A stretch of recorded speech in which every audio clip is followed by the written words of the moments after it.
Greetings and salutations, everybody. I'm Andrew from Team Respawn.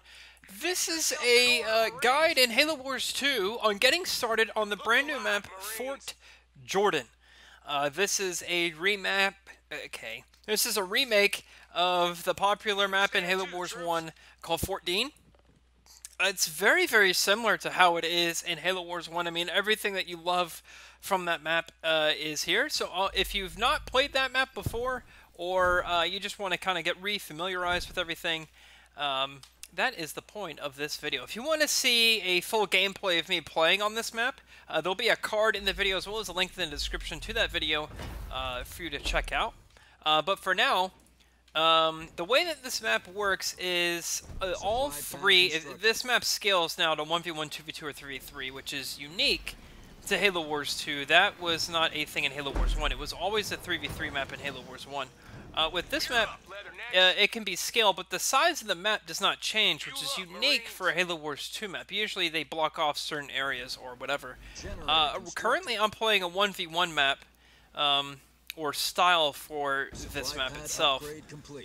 So you will start in the center here, and if you were playing 2v2 or 3v3, your allies' bases would go about here-ish, and the same with over here. There's currently nothing here.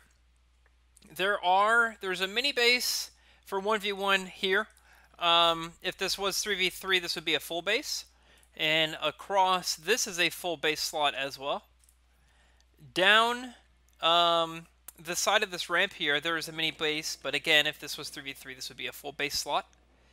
And then going across to the other side, there is a full base slot here. And that's exactly how it was in Halo Wars 1, with the exception of these minis.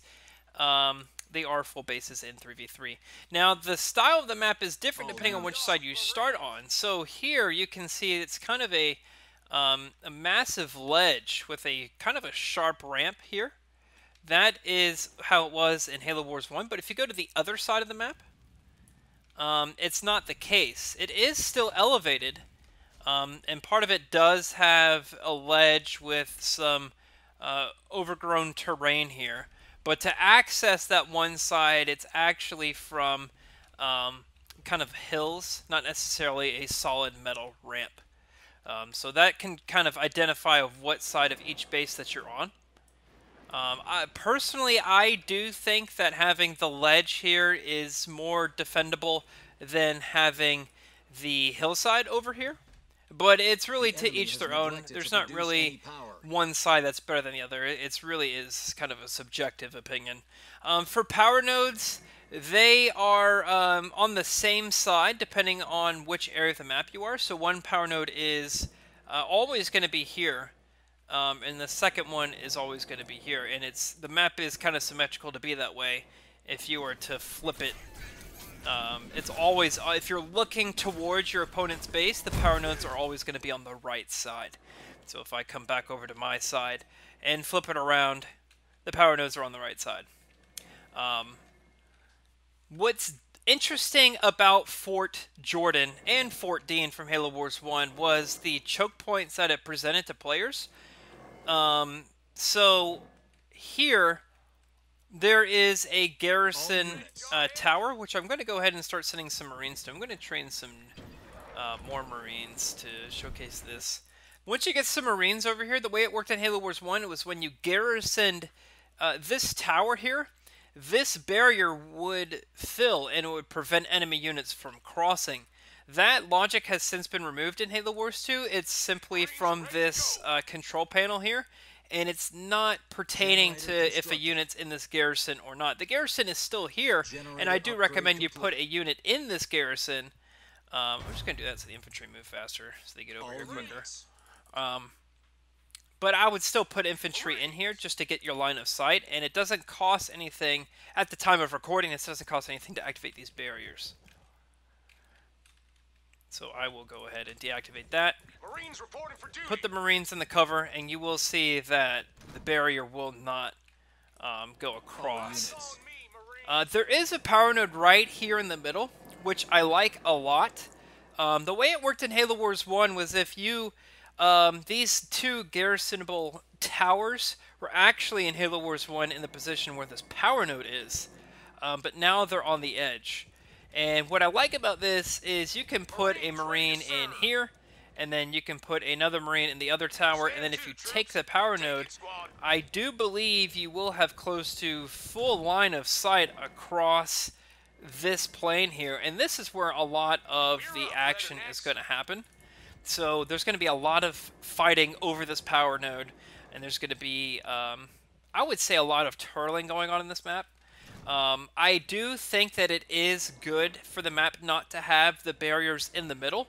I think that helps the flow of the game really go quicker than it did in Halo Wars 1, because there could be a lot of times in Halo Wars 1 where someone could have these infantry in the towers in the middle, which were positioned here, and it would be like impossible for you to go across due to them like lining up cobras all across and the leader powers and everything of that sort. It really just made it very painful. If you want to go around, let's say that someone has a ton of Kodiaks in siege turrets and mega turrets and all the like, preventing you from going across that direction. There is another way around, and that's through these teleporters. So these teleporters are actually one-way teleporters, and they work really, really, really nicely, in my opinion. So if you send a Marine squad through this teleporter, the receiving node you may think is this one, but it's actually the one across. So it's kind of a back way to get into your enemy's territory. So if someone's really turtling this line, you can simply go through this teleporter here and go behind them. I'm going to demonstrate that now here. And this will be pretty cool. And there's also two garrison towers or covers over there as well. So they just went through. You can see on my teleporter there's nothing here, but when you come over here, here are the Marines. And you can put Marines in here and in this cover there as well. I did see some strategies or gameplay elements where people were sending Reavers and Jump Pike Brutes through here, and then immediately jumping up to here to attack your enemy's main base. And I think that's going to happen a lot on this map. So I would say, if this guy made all harvesters, I would say if you are going to play on Fort Jordan and you have the center base, I would just make sure that you do place back turrets, whether they be shield or cloak or just even regular turrets if you're banished, and then regular UNSC turrets if or regular turrets if you're UNSC. The siege works really, really well on this map. So by placing Kodiaks around this area here, you can get a really good range. You can't quite hit the center. And I don't know if mega turrets can yet. I actually haven't tested that. But I do know if you could take the example of this full base here. If you put siege turrets here, they can hit this center power node, which is really nice. So I do think that a lot of the strategies from Halo Wars 1 will play into this map to where a lot of people will be fighting over the center, which is really good. I do think having these small lanes exactly how they were, with the exception of this console to control the barrier, is nice. And I really do think that this is a fabulous remake of a Halo Wars 1 map in Halo Wars 2. If this is your first time seeing this map, it is free to download, and it's available right now on your Xbox One or PC. We're going to be covering a lot of this map, playing a lot of games. Please post your comments down below of what you think of this map. Do you think this is a good remaster of a Halo Wars 1 map? Is this a Halo Wars 1 map you would have picked for a remaster, or would you have picked a different map? Would it be Frozen Valley? Would it have been Terminal Moraine? Tell me what you think. I think the detailing on this map is great. You can't get up here, by the way. It looks like you can, but you can't. It's just a really nice detail. The map is live now. We're going to be covering it on the channel, and if you love Halo Wars, join our Discord. Link to it's in the description to chat with other Halo Wars fans. Alright, thanks for watching, everybody. I'm Andrew from Team Respawn, and I'll see you next time.